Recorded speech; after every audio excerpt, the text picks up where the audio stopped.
Tonight we're working on truck pumping, placement, running through different scenarios on which lines to use, how to use them. Each firefighter may be called into using the pump and running the pump at any time. So every one of the fire department personnel really needs to understand how to get water from the truck to the fire.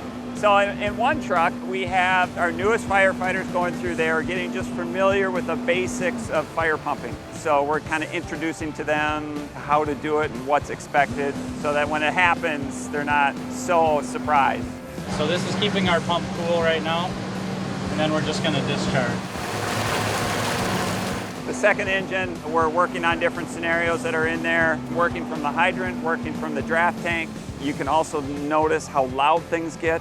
So communication is also very important, and that's what you see a few of the guys around are talking on the radios, trying to understand. I mean, inside that cab is super loud. A lot of times that operator's got earmuffs on so that they can actually hear what's going on, because they're critical to saying, I need more pressure on my hose, I need less pressure on my hose.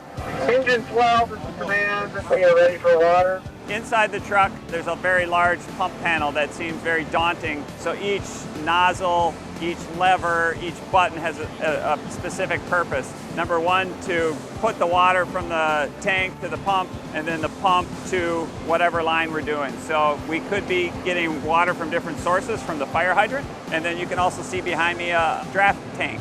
Now you're flowing 100 psi out of the pump, minus your friction loss. Our fire district and our area that we serve has both hydranted areas where we can pull right up to it and get water that we need. And then there's areas that are not hydranted and we need that draft tank in order to provide water to the client. So if we're out in the country and we need to put water onto a fire, we have engines and tankers bring us water, and then we pull from that to put on the fire. So water sources are critical in what we do. So you can start your deck on if you want. Muscle memory is something that's very important to us. We don't want to sit there and freeze. Doing training like this and just repetition and understanding where the buttons are is very important to being professional when you're on scene. And you want to decrease the pressure gradually. You don't really want to shoot straight for idle.